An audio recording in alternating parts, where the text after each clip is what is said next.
रात के 12 बज रहे थे। एक छोटा सा गांव सूरजपुर गहरी नींद में डूबा हुआ था। गांव के कोने में एक पुरानी हवेली थी जिसमें कोई भी रहने की हिम्मत नहीं करता था। हवेली को लेकर अलग अलग कहानियां गांव में मशहूर थी। कोई कहता कि वहां आत्मा का बसेरा है, तो कोई कहता कि हवेली में घुसने वाले लोग कभी वापस नहीं आते। राजेश, एक साहसी लड़का, शहर से अपने गांव वापस आया था। उसके मन में एक अजीब सी उलझन थी। उसके सपनों में रोज एक औरत दिखाई देती थी जो रोते हुए कहती थी, तू मेरा कातिल है, मैं तुझे कभी माफ नहीं करूंगी। ये सपने उसका जीना मुश्किल कर रहे थे। राजेश ने सोचा कि शायद गांव लौटने से इस राज का पता चलेगा।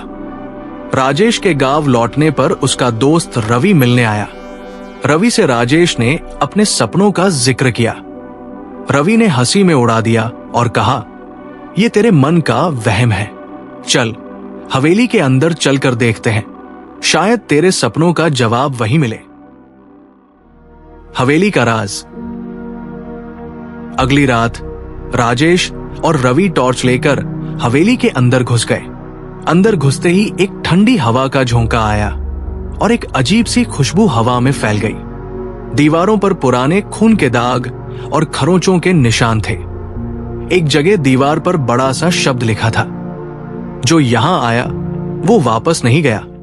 रवि ने घबराकर कहा, राजेश, मुझे लगता है ये सही जगह नहीं है, चल वापस चलते हैं। लेकिन राजेश ने कहा, अगर मैं अब पीछे हटा तो कभी सच का पता नहीं लगा पाऊंगा।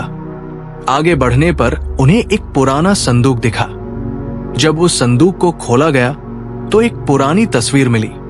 तस्वीर में एक सुंदर औरत खड़ी थी, लेकिन उसकी आंखें अजीब सी उदासी से भरी थी।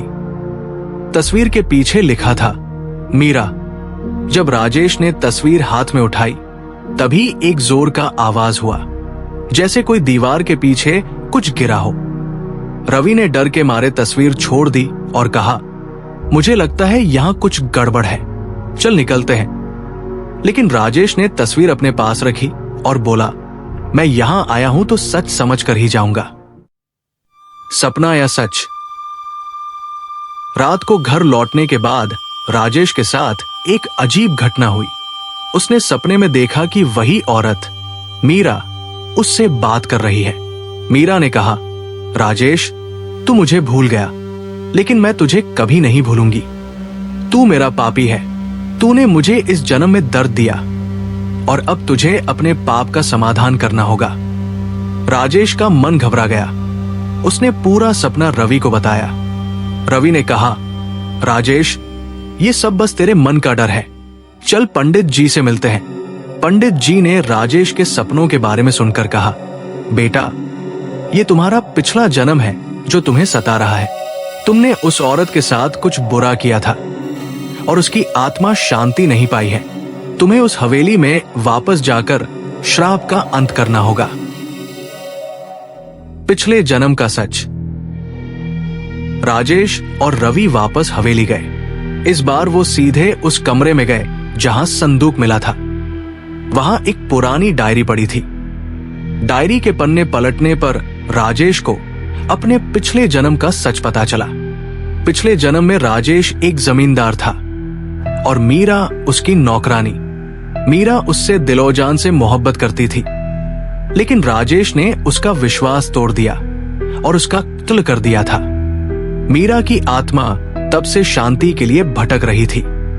उसने अपने आखिरी शब्द लिखे थे, मुझे न्याय चाहिए।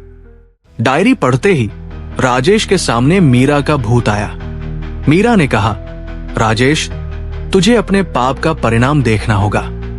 जब तक तू मुझे न्याय नहीं दिलाएगा, तेरा श्राप खत्म नहीं होगा। श्राप का अंत। राजेश ने मीरा के लिखे शब्द पढ़े और समझा कि श्राप का अंत कैसे होगा।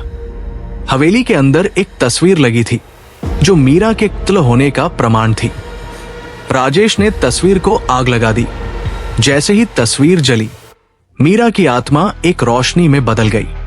मीरा ने कहा, राजेश, अब मेरा श्राप खत्म हो गया है, लेकिन याद रख, तेरा दुख कभी खत्म नहीं होगा, तेरा कर्म तेरे साथ चलेगा। राजेश अपने पाप से आजाद हो गया, लेकिन उसके दिल में एक ग्लानि हमेशा के लिए जिंदा रही।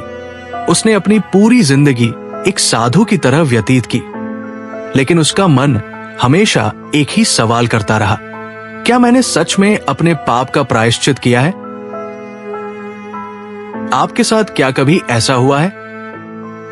और अगर आप राजेश की जगह पर होते तो क्या करते, कमेंट करके जरूर बताइए।